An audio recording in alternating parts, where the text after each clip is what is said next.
Bismillahirrahmanirrahim. Assalamualaikum warahmatullahi wabarakatuh. Ismahuli bi an u'arrifa nafsi. Ismi Sartika Novi Wahyuni. NIM 17, jurusan Pendidikan Bahasa Arab, kelas 6A, UIN Syarif Hidayatullah, Jakarta. Baik, di sini saya ingin memenuhi tugas UTS saya pada mata kuliah penelitian tindakan kelas, yang dimana saya ditugaskan untuk mempresentasikan hasil PPT yang telah saya buat. Yang dimana judul PPT yang telah saya buat yaitu penggunaan metode respon fisik total terhadap peningkatan maharoh kalam kelas 10 MAN 3 Bogor. Baik, langsung saja di sini saya ingin menjelaskan permasalahan yang terjadi di MAN 3 Bogor, yang dimana ketika saya berkunjung ke sekolah tersebut, saya menemui suatu permasalahan pada maharoh kalam peserta didiknya. Kenapa saya mengambil permasalahannya di kelas 10? Ya karena ketika saya berkunjung, saya memantau perbedaan di antara kelas 10, 11, dan 12. Yang paling kacau, yang paling rancu itu ada di kelas 10. Nah, setelah itu saya langsung bertindak untuk mewawancarai dan bertanya ke beberapa anak yang ada di kelas 10 tersebut. Apa alasan mereka sulit untuk memahami bahasa Arab? Oh ya, sebelumnya saya meneliti kelas 10 jurusan IIK, Ilmu Keagamaan. Dan saya sudah mengetahui alasan mereka kenapa sulit untuk mempelajari bahasa Arab.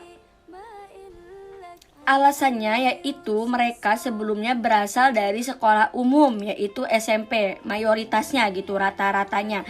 Sehingga mereka pun kesulitan untuk mempelajari bahasa Arab. Karena pasti sekolah umum itu sangat berbeda dengan pondok pesantren, yang dimana kalau di sekolah umum itu pembelajaran bahasa Arabnya itu terbatas, kosakata yang mereka miliki pun sedikit. Kemudian mahorijul huruf dan cara pelafalan mereka pun masih kurang sekali. Berbeda dengan anak yang dari pondok pesantren. Berarti ini PR untuk pendidik.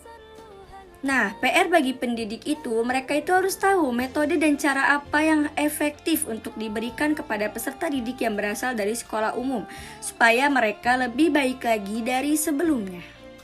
Ya, walaupun di dalam kelas 10 di MAN 3 Bogor itu ada beberapa yang berasal dari pondok pesantren, yang dimana mereka itu lebih baik dari orang yang berasal dari sekolah umum. Nah, karena mayoritasnya di kelas tersebut itu berasal dari sekolah umum, maka kita harus memperhatikan hal tersebut, kayak gitu. Mereka kan sulit untuk mempelajari bahasa Arab. Kemudian udah sulit, gak ada motivasi di diri mereka untuk belajar lebih giat lagi. Jadi menurut saya peserta didik yang berasal dari sekolah umum itu harus diberi arahan lebih lagi oleh pendidiknya. Misalnya ketika pertemuan di kelas, ya diberi beberapa kosakata untuk dihafal kayak gitu. Jadi mereka tidak buta banget. Dan menurut saya metode yang cocok untuk pembelajaran di kelas 10 itu yaitu metode respon fisik total. Kemudian saya ingin memberitahukan tujuan apa sih yang saya dapatkan ketika saya melakukan penelitian ini, yaitu untuk memperbaiki permasalahan yang terjadi di maharoh kalam peserta didiknya. Yang dimana menurut saya itu sangat efektif ketika pembelajaran bahasa Arabnya itu menggunakan metode respon fisik total.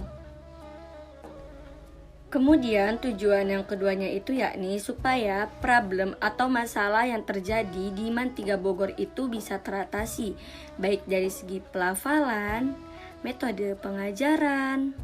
Nah, terus dari lingkungan belajar juga itu ngaruh banget, apalagi motivasi belajar yang ada di diri mereka, supaya mereka itu lebih ada peningkatan, ada effort tersendiri dari diri mereka untuk mempelajari bahasa Arab. Kemudian di poin ketiga ini saya ingin memberitahukan manfaat apa yang saya dapatkan ketika melakukan penelitian ini. Yang pertama itu untuk meningkatkan maharoh kalam peserta didik kelas 10 Madrasah Aliyah Negeri 3 Bogor. Sehingga peserta didiknya juga bisa memahami bahasa Arab itu secara spontan materinya gitu. Dan cara mereka melafalkannya pun menggunakan kaidah bahasa Arab yang terstruktur dan benar. Kemudian manfaat yang keduanya yakni sebagai acuan bagi pendidik atau guru untuk menggunakan metode respon fisik total dalam pembelajaran bahasa Arab. terutama pada maharoh kalamnya. Supaya apa? Supaya pendidik pun atau guru lebih mudah untuk menerapkannya ketika kegiatan pembelajarannya itu berlangsung, dan supaya mendapatkan respon yang baik juga dari peserta didiknya. Setelah itu, di sini ada hipotesis tindakan, yang dimana hipotesis tindakan di sini dilakukan berdasarkan konsep pada penelitian ini. Maka peneliti pun memiliki hipotesis bahwa penggunaan metode respon fisik total itu lebih efektif dan efisien dalam meningkatkan keterampilan berbicara bahasa Arab siswa-siswi kelas 10 Madrasah Aliyah Negeri 3 Bogor. Kemudian ada juga ruang lingkup penelitiannya, yang dimana poin pertamanya itu yakni permasalahan pada penelitian kali ini adalah untuk meningkatkan keterampilan berbicara bahasa Arab. Yang kedua, penelitian tindakan kelas ini dikenakan pada siswa-siswi kelas 10 Madrasah Aliyah Negeri 3 Bogor. Yang ketiga, penelitian tindakan kelas ini dilaksanakan di Madrasah Aliyah Negeri 3 Bogor.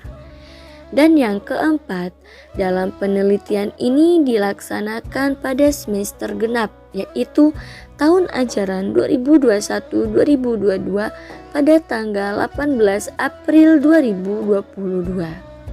Kemudian di slide selanjutnya ada landasan teori, yang dimana landasan teori di sini membahas tentang bahasa Arab, keterampilan berbicara bahasa Arab, metode pembelajaran, dan yang terakhir metode respon fisik totalnya.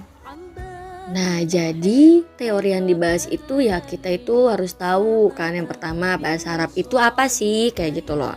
Terus yang kedua, keterampilan berbicara bahasa Arab itu seperti apa dan maksudnya ini apa, metode pembelajarannya juga bagaimana, kemudian metode respon fisik total itu seperti apa, apakah lebih efektif maksudnya dan lebih efisien untuk pembelajaran bahasa Arab terutama di maharoh kalamnya. Terus kita juga harus tahu kekurangan dan kelebihan dari metode respon fisik total ini tuh apa aja. Terus di slide selanjutnya ada desain penelitian, yang dimana desain PTK-nya ini model Johan Elliot. Di poin pertamanya yaitu mengidentifikasi masalah, yang kedua perencanaan dan pelaksanaan tindakannya, yang ketiga ini observasi, dan yang terakhir itu refleksi. Dan di slide selanjutnya ada rencana dan prosedurnya ya, yang dimana poin pertamanya itu teknis analisis data, dan analisis data di sini menggunakan data kualitatif. Kemudian yang kedua subjek dan latar penelitian. Subjeknya ini untuk siapa dan latar penelitian ini di mana? Yakni subjeknya itu peserta didik kelas 10 dan latar penelitiannya ini di Madrasah Aliyah Negeri 3 Bogor. Kemudian ada teknik pengumpulan data, yang di mana teknik pengumpulan data di sini diambil dari hasil keterampilan berbicara peserta didik, kemudian instrumen observasi, lembar pengamatan aktivitas peserta didik dan guru. Dan terakhir itu ada instrumen penelitian, yang di mana di sini diambil dari tes kemampuan, observasi, jurnal peserta didik, catatan lapangan, dan yang terakhir dokumentasi. Jadi problemnya ini kurangnya pemahaman peserta didik pada pelajaran bahasa Arab sehingga menyebabkan keterampilan berbicaranya ini kurang maksimal dan masih banyak hal yang harus diperbaiki, ditindaklanjuti gitu, serta memiliki arahan yang lebih dari pendidik. Terus solusinya itu apa? Solusinya atau solusinya itu memberikan beberapa kosakata dan pemahaman ketika pembelajaran bahasa Arab berlangsung, yang disertakan pengajarannya ini menggunakan metode respon fisik total. Mungkin cukup sekian dari saya, kurang lebihnya mohon maaf. Wallahul muwaffiq ila aqwamit thoriq. Wassalamualaikum warahmatullahi wabarakatuh.